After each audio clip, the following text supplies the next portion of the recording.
এখনকার সময় একজন অপরজনকে কত দামি দামি জিনিসপত্র গিফট করে। একজন বন্ধু আর একজন বন্ধুকে গাড়ি, বাইক, 4 চাক্কার প্রাইভেট কার, আইফোন, কত কিছু গিফট করে। কিন্তু আমার একটা বন্ধু পাইলাম না যে আমাকে একটা মোবাইল গিফট করবে। এই যে দেখেন, ওয়ান টাইম ব্যান্ডেজ ব্যবহার করে মোবাইল চালাই। এর থেকে কষ্ট, দুঃখ, বেদনা আর কি হতে পারে। ভালো কোনো বন্ধুও পেলাম না যে আমাকে দুঃখের সময় সুখের হাসি ফোটাবে।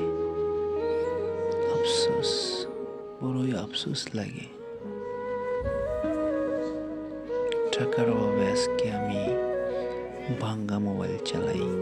আহ, কি শান্তি! এর থেকে সুখ আর কি হতে পারে। Happiness life. অনেক কষ্ট।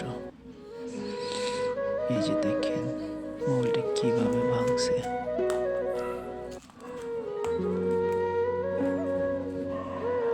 ভালো থাকবেন। আইফোন তুমি কার, তুমি কার আইফোন, তুমি কার?